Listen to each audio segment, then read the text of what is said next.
The compact crossover segment is fast becoming one of the most competitive in the new car market. It all really started with a Nissan Juke, which managed to blur the lines between hatchback, MPV and SUV, and since that car arrived, there's been an explosion of rivals. Vehicles like, for instance, the Ford EcoSport, which is perhaps a little bit more rugged, the smart Peugeot 2008, and the very unusual and quite innovative Citroën C4 Cactus.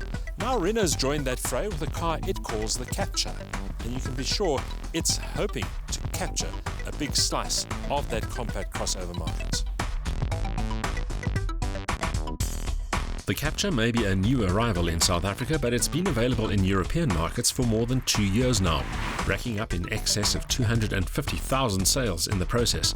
That's a pretty strong testimonial for the newcomer's appeal and augurs well for its reception here, considering the local market's Eurocentric nature.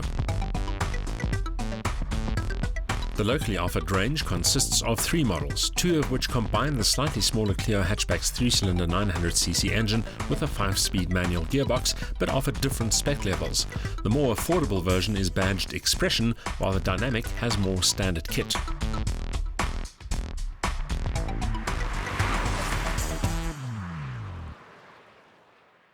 Our test vehicle is the flagship model of the range, which means it's powered by a 1.2-litre 4-cylinder engine, which is turbocharged to produce 88 kilowatt of maximum power, linked to 190 newton meters of torque.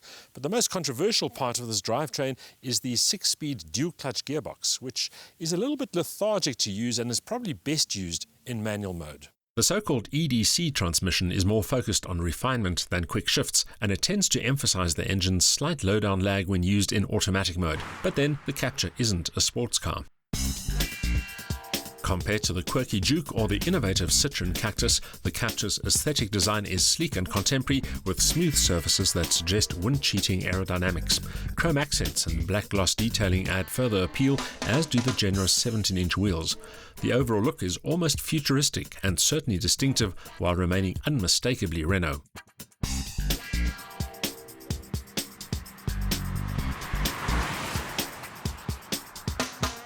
The two-tone colour scheme suits the car's contemporary character, while the race stance hints at some SUV influences without belabouring the point. The overall look is chunky and composed, with the short overhangs and the wide tracks adding some real attitude.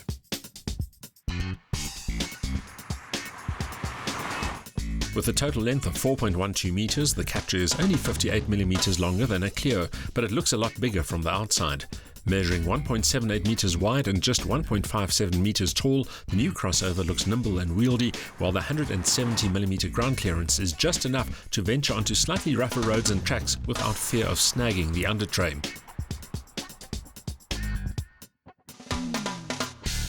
The 2.61 meter wheelbase promises ample interior space.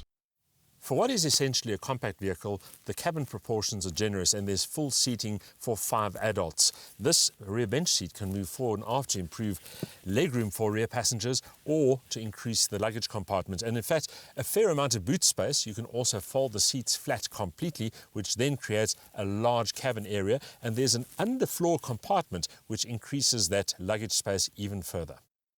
The finishes are at market, and the list of luxury convenience and safety systems is extensive. A touchscreen display provides intuitive control of the Captur's infotainment system, including Bluetooth and sat-nav.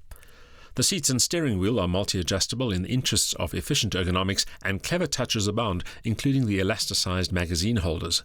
The driving position is definitely more car-like than crossover.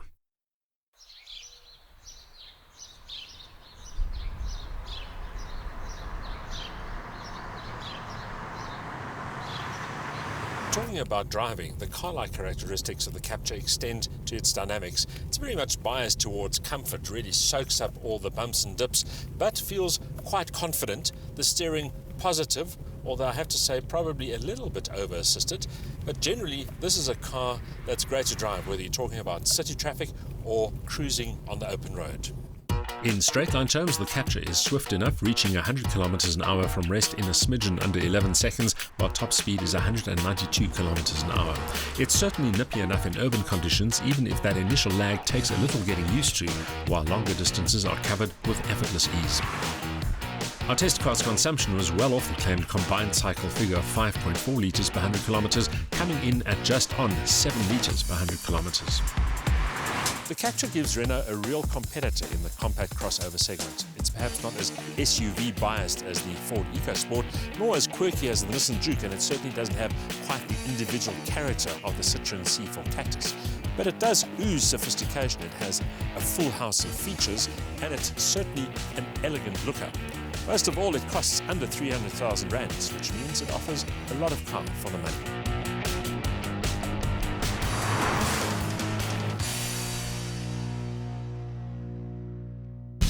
A modest turbo engine delivers adequate urge but won't burn any rubber, while the dual-clutch gearbox may well be too lethargic for some. Even so, progress is brisk enough, while overall efficiency means there's good potential for frugal fuel economy.